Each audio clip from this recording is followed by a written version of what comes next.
walasa ka dɛmɛ don Mali sifinakaw ma kelen-kelenya la a musolakaw Ameriki Djamana Ka Lasikiden min bɛ Mali kɔnɔ a ye dɔnbolo di kɛnyɛrɛye barakɛla ma 5 ma walasa u ka se k'u ka baara dɔntaw yiriwa ani ka kɛ sababu ye ka baara lase u ka sigidala sifinaka wɛrɛw ma. O siratigɛ la an ka ambassadrice kumakan lamɛn Rashna Korenen. Today's ceremony's purpose is to celebrate the halfway mark for the ko bi ɲɔgɔn kunte dɔre ko programme bɛ n'a bɛ fɔ ma ko self help n'o ambassadeur yɛrɛ ka programme ko o ɲɔgɔn de kun bɛ bi donc u ye mɔgɔ 5 ɲɔgɔn ta ka dɛmɛ k'olu ye walasa u fana ka se k'u ka communauté dɛmɛ u ka sigidaw dɛmɛ donc wari dir'u ma ni y'a kalo damadɔ ye bi ɲɔgɔn kun ye k'u fara ɲɔgɔn kan k'u ɲininka baara bɛ cogo di ani mɔgɔ bɛ fɛn jumɛn hali bi Ameriki ka se k'u dɛmɛ u ka continuer k'u ka baara kɛ ko bi baara ɲɔgɔn ye kun o de.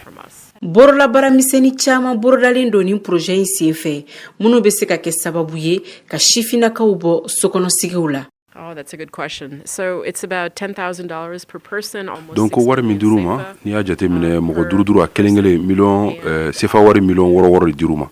Donc u bɛna baara minnu k'a la baaraw tɛ kelen mais a baara fama bɛ tali kɛ ka musow dɛmɛ wala ka musomanninw dɛmɛ. Ni y'a jateminɛ baara dɔw la finikala b'a la baara dɔw la fɛn caman yɛrɛ b'a la mais a kunba kɔni ka sigida mɔgɔw dɛmɛ de. Really helping the local communities. So in terms of, I think there's a program to start up a small business with stoves. There's another program to help women and sewing. So the programs are very diverse. Thank you. Iniche. Barakɛla maa 5 minnu garizigɛla nin nafolo la u tun bɛ a kɛnɛ kan u y'u ka nisɔndiya yira kosɛbɛ. Siraba Haidara ale ye a ma kofɔlen dɔ ye. Point dila anw ma a kɛla sababu ye tayɛri botigini ani tayɛri muso denmisɛnnin 30 a y'olu de ka tagabolo yɛlɛma sɔrɔ sira fan fɛ Welesebugu arrondissement yɛrɛ kɔnɔ. Dɛmɛ min kelen filɛ Ameriki Djamana Ka Lasikiden fɛ Mali kɔnɔ a bɛ kɛ san o san wa a dabɔlen don maliyɛndenw bɛɛ lajɛlen kama.